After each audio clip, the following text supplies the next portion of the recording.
샬롬. 6월 26일 금요일 하나님 나라를 시작하는 말씀 묵상 시간입니다. 오늘 오신 공동체에게 주시는 하나님의 말씀은 고린도전서 15장 20절부터 34절까지의 말씀인데요.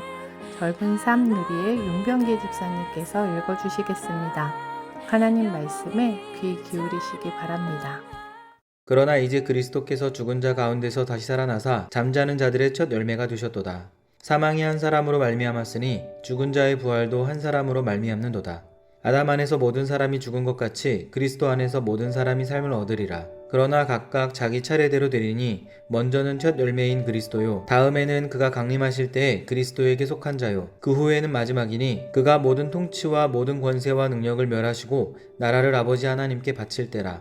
그가 모든 원수를 그 발 아래에 둘 때까지 반드시 왕노릇 하시리니 맨 나중에 멸망받을 원수는 사망이니라. 만물을 그의 발 아래에 두셨다 하셨으니 만물을 아래에 둔다 말씀하실 때에 만물을 그의 아래에 두신 이가 그 중에 들지 아니한 것이 분명하도다. 만물을 그에게 복종하게 하실 때에는 아들 자신도 그때 만물을 자기에게 복종하게 하신 이에게 복종하게 되리니 이는 하나님이 만유의 주로서 만유 안에 계시려 하심이라. 만일 죽은 자들이 도무지 다시 살아나지 못하면 죽은 자들을 위하여 세례를 받는 자들이 무엇을 하겠느냐? 어찌하여 그들을 위하여 세례를 받느냐? 또 어찌하여 우리가 언제나 위험을 무릅쓰리요? 형제들아, 내가 그리스도 예수 우리 주 안에서 가진 바 너희에 대한 나의 자랑을 두고 단언하노니 나는 날마다 죽노라.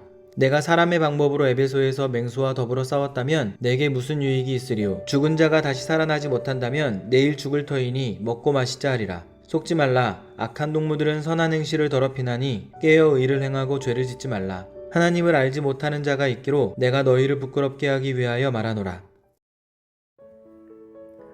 고린도전서 15장에서 바울은 부활의 복음을 체계적으로 설명하고 있습니다. 부활이 역사적 사실임을 먼저 증언한 후에 만일 죽은 자의 부활이 없다면 이라는 가정을 통해 부활을 부정할 때 초래될 위험성을 설명합니다. 그리고 그러나 이제 라는 선언과 함께 그리스도의 부활이 가져온 의미를 선포하고 있습니다. 바울은 그리스도를 잠자는 자들의 첫 열매로 소개하며 아담 안에서 죽음에 갇힌 인류에게 생명을 주시는 새로운 대표자로 선언합니다. 첫 열매로 번역된 아파르케는 구약의 제사 용어로 추수의 첫 이삭 한 단을 하나님께 드리는 것을 의미합니다.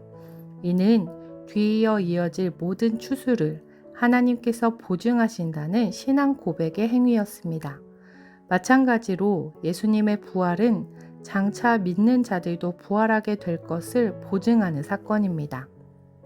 첫사람 아담의 불순종으로 인해 죄가 세상에 들어왔고 아담 안에 태어난 모든 인류는 자신의 의지와 상관없이 죽음의 지배 아래 놓이게 되었습니다.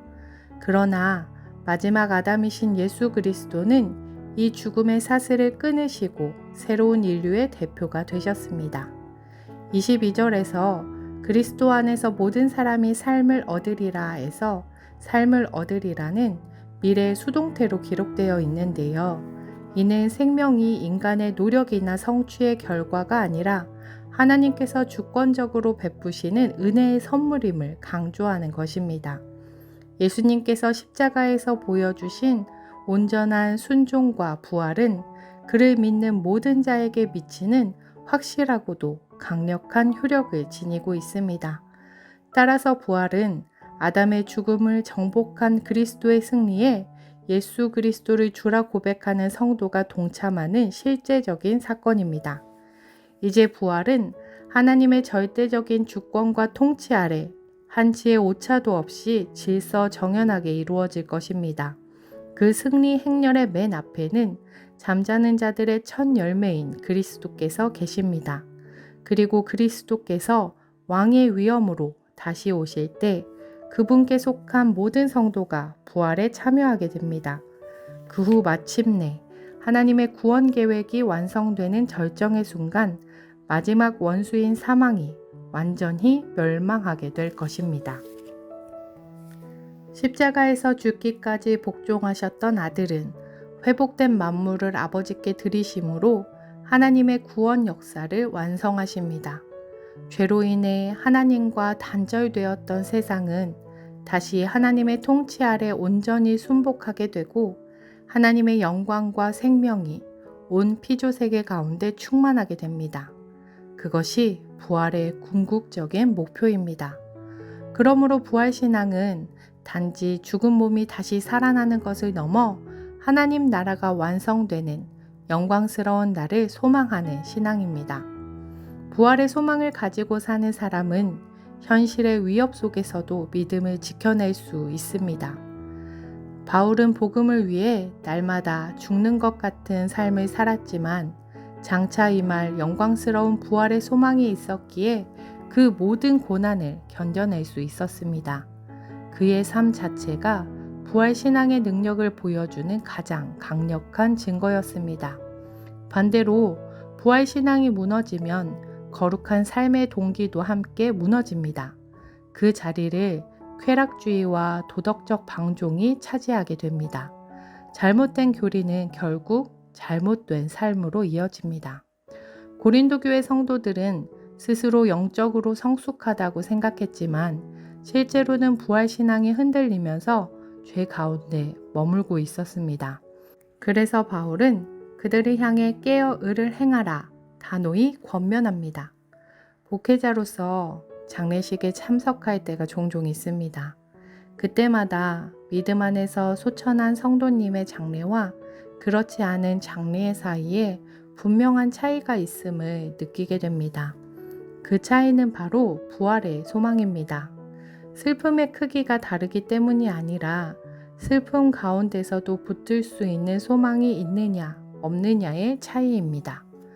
우리도 삶을 살아가다 보면 참담한 현실 앞에서 낙심하고 신앙의 수고가 헛된 것처럼 느껴질 때가 있습니다. 그러나 예수 그리스도의 부활은 우리의 믿음과 헌신이 결코 헛되지 않음을 증언하고 있습니다. 첫 열매가 풍성한 추수를 약속하듯 그리스도의 부활은 우리에게도 영원한 생명과 부활을 약속합니다. 그러므로 그리스도인은 부활의 소망 가운데 오늘을 충실히 살아갈 수 있습니다. 어려움 가운데 우리를 일으켜 세우시고 끝까지 믿음의 길을 걸어가게 하시는 이 부활의 소망 안에서 우리에게 이미 주어진 하나님 나라를 세워가는 우신 공동체 되길 소망합니다. 기도하겠습니다. 부활의 첫 열매 되신 예수님, 죽음을 이기시고 새로운 생명을 주심에 감사합니다. 참담한 현실과 고난 속에서도 부활의 소망을 잃지 않게 하시고 그 소망을 붙들고 살아가게 하옵소서. 예수님께서 보여주신 순종의 모습을 기억하며 끝까지 주님을 따르게 하옵소서.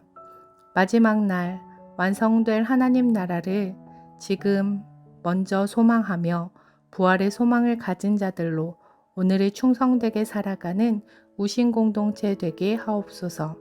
예수님 이름으로 기도드립니다. 아멘. 오늘 말씀을 읽어주신 윤명기 집사님의 레마의 말씀 사연입니다. 저는 요즘 지수적 폭발이라는 말을 묵상하고 있습니다. 혹시 0.mm짜리 A4 용지를 몇 번이나 접어야 태양까지 갈 수 있는지 아시나요? 수천 번? 아니 수천만 번? 그건 불가능하다 말하는 사람이 있을지도 모르겠습니다. 그러나 놀랍게도 정답은 51번입니다. 바로 앞에 말씀드렸던 지수적 폭발 때문인데요. 0.1mm에 250을 곱하면 약 1억 1259만 킬로미터라는 엄청난 숫자가 나옵니다. 지구에서 태양까지의 거리가 1억 5천만 킬로미터쯤 되니까 거기서 한 번 더 접으면 태양을 훌쩍 뛰어넘는 거리가 됩니다. 그런데 더 놀라운 일은 뭔지 아시나요? 이 엄청난 숫자가 종이를 10번, 20번 접는 동안에는 좀처럼 잘 보이지 않는다는 것입니다. 0.1mm 종이를 10번 접어봐야 두께가 10cm, 15번 접으면 3.3m, 열심히 20번을 접어도 104m밖에 되지 않습니다. 지구 태양 거리와 비교했을 때 10억분의 0.7밖에 안 되는 점이라고 부르기도 민망한 수준이지요. 그런데 이 종이 한 장, 고작 0.1mm 밖에 안 되는 종이 한 장은 접을 때마다 점점 위력을 발휘합니다. 30번째에 107km, 40번째에는 11만 km가 되더니 45번째 352만 km, 50번째 1억 1259만 km를 넘어 51번째 만에 태양을 지나쳐 버립니다. 바로 이것이 지수적 폭발입니다. 성경에는 지수적 삶을 살았던 이들이 등장합니다. 제가 처음으로 만난 사람은 다윗인데요. 많은 사람들을 그를 떠올릴 때 거인 골리앗을 쓰러뜨린 기적 같은 사건을 이야기하지만 저는 그가 사울왕 앞에서 했던 말에 주목합니다.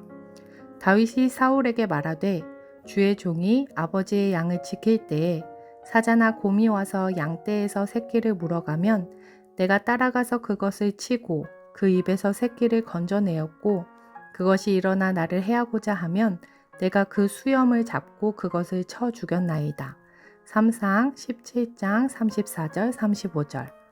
폭발적인 힘으로 골리앗의 이마를 겨눈 다윗의 팔뚝은 하루아침에 완성된 것이 아니었습니다. 사자나 곰으로부터 자신의 양을 지키기 위해 그가 던졌던 무수히 많은 물맷돌을 헤아려 봅니다.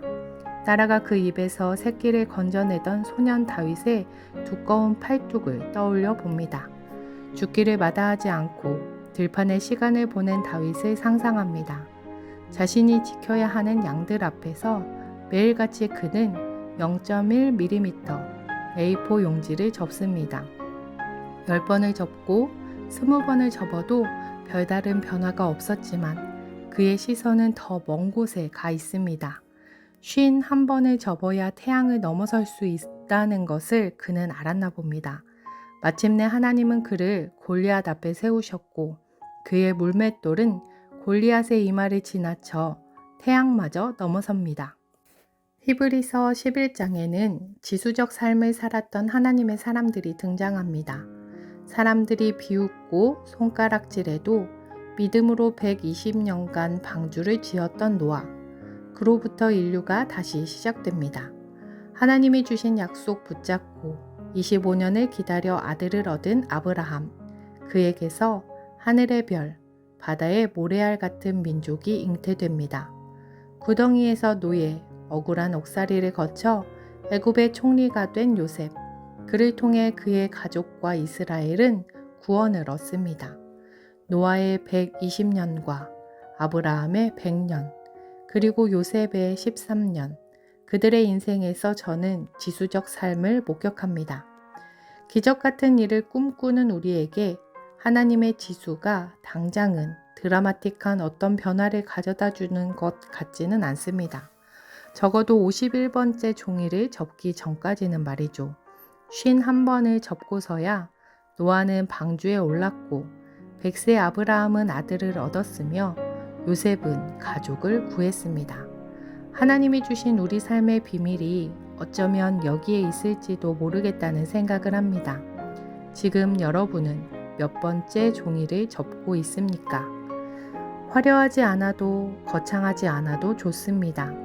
믿음의 시선으로 먼 곳을 바라보며 주어진 일상을 묵묵히 살아내는 삶, 부르신 자리에서 자신의 사명을 다하는 삶, 이것이 그분이 바라는 삶 아닐까요? 지금 당장은 어떤 변화도 증거도 보이지 않더라도 말입니다. 그래서 저는 다시 이 말씀을 묵상합니다. 믿음은 바라는 것들의 실상이요 보이지 않는 것들의 증거니. 히브리서 11장 1절. 이렇게 사연 보내주셨습니다. 오늘 말씀처럼 부활의 소망을 가지고 지수적 삶을 살아가는 우신 공동체 되길 소망합니다.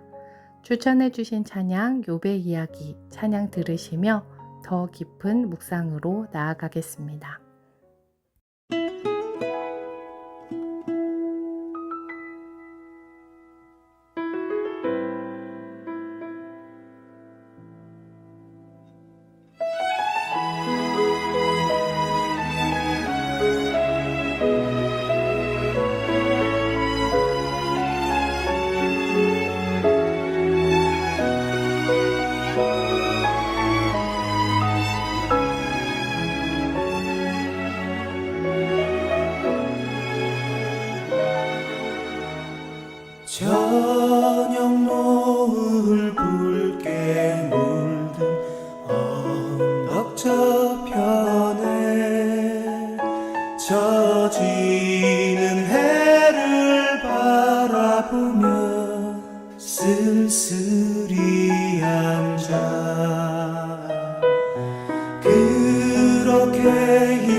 지쳐있을 때에도 실망하지 않았던 그 믿음, 영원한 승리 하나님의 그 사랑, 믿음 잃지 않은 그 이야기.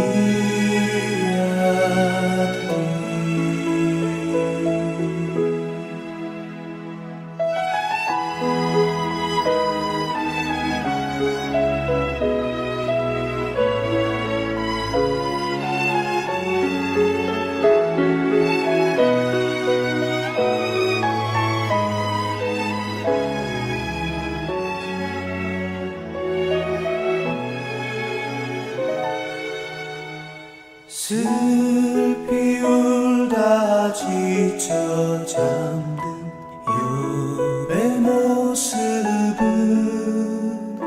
하나 없이 모두 잃었으나 불평하지 않네. 세상 친구 그에게 비난하였으나 하나님만 믿고 의지했던 욥의 이야기, 가진 것 모두 잃고